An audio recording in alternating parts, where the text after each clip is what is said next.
এই মুহূর্তে যে খবর আপনাদের জানাবো, রামপুরহাট মেডিকেল কলেজে থ্রেট কালচারের অভিযোগ। এই অভিযোগ খতিয়ে দেখতে তদন্ত কমিটি গঠনের নির্দেশ দেওয়া হলো স্বাস্থ্য শিক্ষা অধিকর্তার তরফে। তদন্ত কমিটি গঠন করা হবে 5 সদস্যের এবং তারা 30শে অক্টোবরের মধ্যে রিপোর্ট দেবে।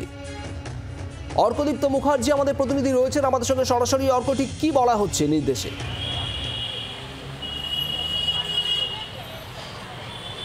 দেখো, Rampurhat government college, Rampurhat medical কলেজে যে থ্রেট কালচারের অভিযোগ উঠেছিল, আমরা জানি গোটা রাজ্যে বিভিন্ন মেডিকেল কলেজে থ্রেট কালচারের একটা অভিযোগ উঠে আসছিল। এর মধ্যেই রামপুরহাটে মেডিকেল কলেজ, সেখানে প্রিন্সিপাল এবং বেশ কিছু প্রফেসর এবং অ্যাসিস্ট্যান্ট প্রফেসরের বিরুদ্ধে থ্রেট কালচারের অভিযোগ করা হয় জুনিয়র ডাক্তারদের তরফ থেকে, এবং রীতিমতো 7 দফা অভিযোগ কিন্তু করা হয়েছিল তাদের তরফ থেকে।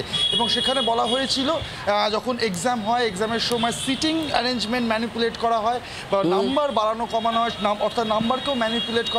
এছাড়া যিনি প্রিন্সিপাল হয়েছিলেন, যিনি প্রিন্সিপাল আছেন এই মুহূর্তে, তিনি তার অ্যাডমিনিস্ট্রেটিভ পাওয়ার বা ক্ষমতা ব্যবহার করে রীতিমতো শাসাতেন যারা এই থ্রেট কালচারের বিরুদ্ধে কথা বলতো, যে সমস্ত জুনিয়র ডাক্তাররা।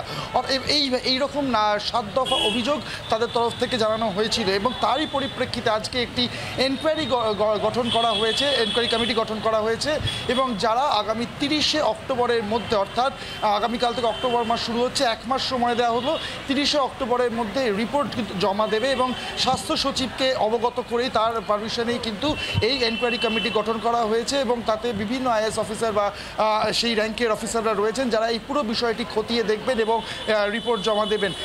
শুভদীপ, 5 জনের তদন্ত কমিটি এবং তারা 30শে অক্টোবরের মধ্যে রিপোর্ট জমা দেবে। অর্ক, ধন্যবাদ।